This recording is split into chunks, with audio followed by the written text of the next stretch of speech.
আমরা তো বড় লোকের জন্য ইংরেজি মাধ্যম শিক্ষা, এখন কিছুটা মাদ্রাসাও ঢুকেছে, কিন্তু সাধারণভাবে বড় লোকের জন্য ইংরেজি মাধ্যম শিক্ষা, মধ্যবিত্তের জন্য, নিম্নবিত্তের জন্য বাংলা মাধ্যমের শিক্ষা, গরিব মানুষের জন্য মাদ্রাসা শিক্ষা, এই ছিল মোটামুটি বিভাজন। এখন ওভারল্যাপিং বাড়ছে, যেটা এই মুহূর্তে একটা জরুরি কাজের জায়গা ছিল, যে শিক্ষা একটা সামাজিক ব্যাপার এবং রাষ্ট্রের খাতে এই শিক্ষাকে নিতে হবে। দুটো দিক দেখা দরকার, অন্তত ফাউন্ডেশন, বুনিয়াদী শিক্ষা যাকে বলে। আমাদের ইতিহাস ঘাটলে এটা আমরা জানি যে 12 ক্লাস পর্যন্ত বুনিয়াদী শিক্ষা ধরা হতো। 12 ক্লাস পর্যন্ত যদি বুনিয়াদী শিক্ষা হয়, এই বুনিয়াদী শিক্ষাটা রাষ্ট্রের খাতে এবং সমাজের হাতে থাকা দরকার।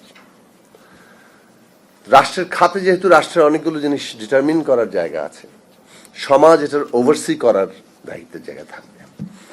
রাষ্ট্রের খাতে নিতে গেলে একটা হচ্ছে অর্থায়নের দিক, আরেকটা হচ্ছে এর মানগত এবং কি আসলে তার লক্ষ্য, সেটা সে ওই শিক্ষার মধ্যে দিয়ে অর্জন করবে সেটা নির্ধারণ করার দিক।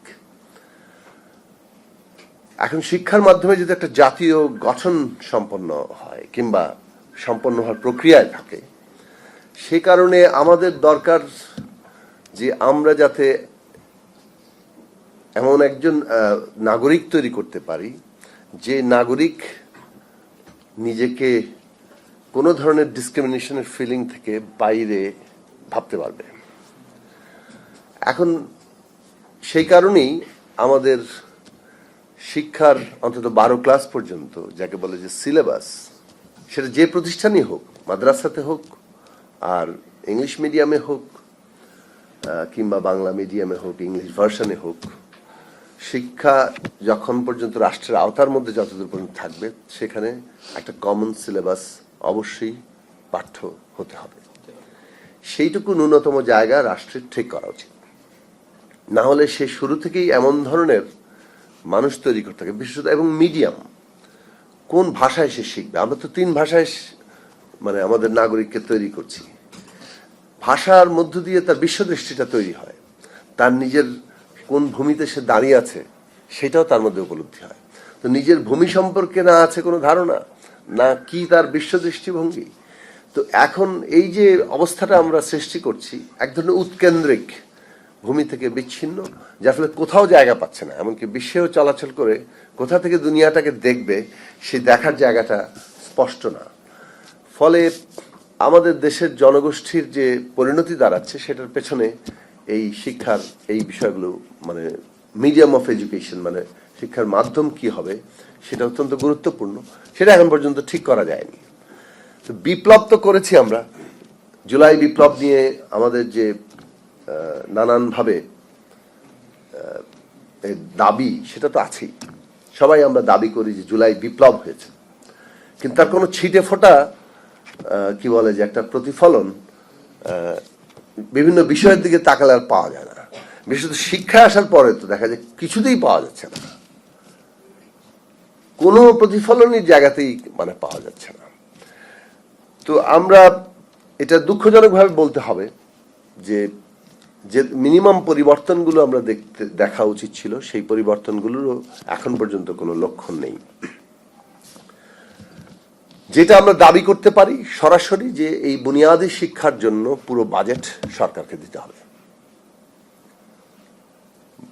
বাংলাদেশে 12 ক্লাস পর্যন্ত আমাদের শিশুরা লেখাপড়া করবে, কি তার লিঙ্গীয় পরিচয়, কি তার জাতিগত পরিচয়, কি তার ধর্মীয় পরিচয়, এগুলো রাষ্ট্রের কাছে কোনো গুরুত্বপূর্ণ বিষয় নয়। গুরুত্বপূর্ণ বিষয় বাংলাদেশের প্রতিটি শিশু 12 ক্লাস পর্যন্ত লেখাপড়া করতে পারবে এবং রাষ্ট্র সেটা বাধ্য থাকবে। এই যে শিক্ষা যে একটা বাধ্যতামূলক সংবিধানে লেখা থাকার কথা ছিল, এটা আসলে রাষ্ট্রের দিক থেকে বাধ্যতামূলক। অর্থাৎ রাষ্ট্র 12 ক্লাস পর্যন্ত প্রতিটি শিশুর শিক্ষা নিশ্চিত করতে বাধ্য থাকবে, সেই জায়গাটাতে তার যাওয়া দরকার। এখন এই সরকার একটা কাজ করতে পারে, অন্তর্বর্তী সরকার অন্তত তার এই যে জুলাই অভ্যুত্থান এবং একটা বিপ্লবী সম্ভাবনার উপর যে দাঁড়িয়ে আছে, এইবারের বাজেট সিগনিফিকেন্টলি তারা শিক্ষায় বরাদ্দ করে দেখিয়ে দিতে পারে যে এইটা একটা সিগনেচার মার্ক।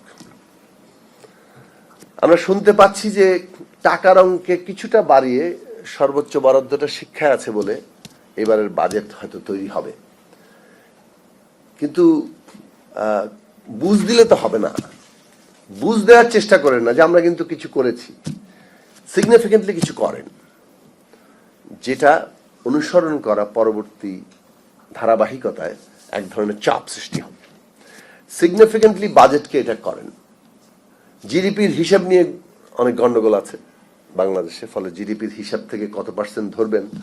আপাতত বাজেটটা তো পরিষ্কার, এত লক্ষ কোটি টাকার বাজেট ধরে নেওয়া হচ্ছে। আমি গত বছরের বাজেট 8 লাখ কোটি টাকার বেশি ছিল বোধহয়, না এইবার হয়তো 8.5 লাখ কি 15 লাখ কোথায় যাবে এখনো জানি না, কিন্তু অন্তত 20 ভাগের কাছাকাছি শিক্ষায় বরাদ্দ করে, ন্যূনতম 15 ভাগ বাজেটের শিক্ষায় বরাদ্দ করে আপনাদের একটা দৃষ্টান্ত স্থাপন করা দরকার, যেটা শুরু করা গেছে।